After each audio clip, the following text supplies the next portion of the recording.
The state of unbelief makes sense. Being an agnostic makes sense. Being an atheist makes sense. And the reason why unbelief makes sense is because you are in control.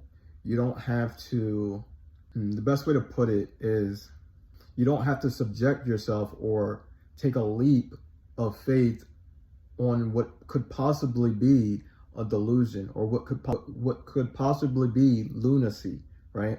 You don't have to sacrifice ultimately what you might love that contradicts Christianity.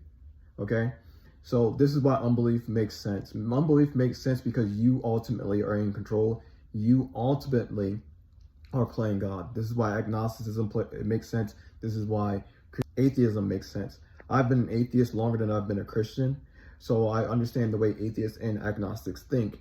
You are in control. You're the one telling yourself what is right, what is wrong, what makes sense, how things actually work. You're the determining factor, even though you're an ant compared to the cosmos.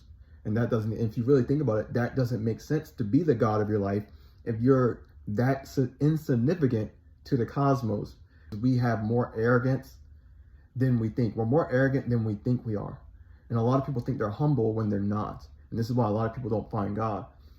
The state of belief in God and faith makes sense because you're stepping outside of yourself. You're taking a leap and you're hoping that the unknown, which is God, the creator of the universe, the God that says that he exists, will catch you in a way that only he can, that might not make sense to you. And it is your job to remain in that state of belief even when it doesn't make sense, because again, you have to step outside of yourself. Your mind, especially as someone who's been an atheist for a long time, like myself, who always used their mind to justify almost everything, which is myself, is always going to tell you this doesn't make sense, or it's always going to try to justify certain things because you're so used and so programmed to being in control.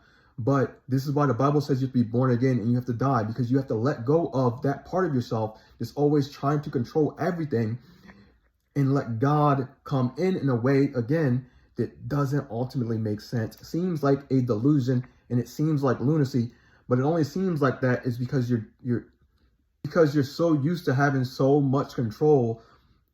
So to have that much faith in something you can't see is problematic to yourself.